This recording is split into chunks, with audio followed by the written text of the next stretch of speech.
اسلام میں عورت کی آواز کا پردہ ہے، لیکن کوئی عورت یوٹیوب پر کارٹون اینیمیشن چینل پر اپنی آواز میں ڈبنگ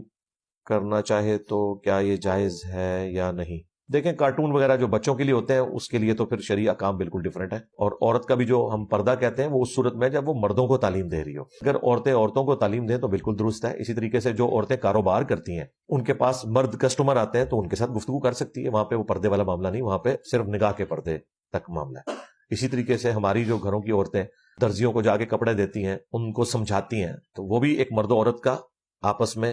ڈیلنگ والا معاملہ ہو رہا ہے۔ اس طرح کی کوئی ممانعت نہیں ہے۔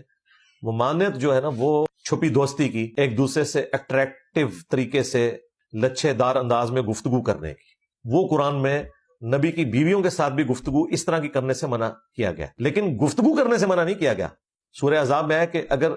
نبی اسلام کی غیر موجودگی میں رسول اللہ کے گھر جاؤ اور ان کی بیویوں سے کوئی چیز مانگو تو پردے میں مانگو، اور حضور کی بیویوں کو کہا گیا کہ آپ نے ان سے گفتگو اس انداز میں نہیں کرنی کہ کسی کے دل کا روگ جو ہے وہ کوئی رزلٹ نکال لے، حالانکہ وہ مائیں ہیں لیکن پردہ ہے، کیونکہ ظاہر ہے یہ مائیں وہ حکمن ہے نا، ایکچولی تو مائیں نہیں ہے، نامحرم ہی ہے،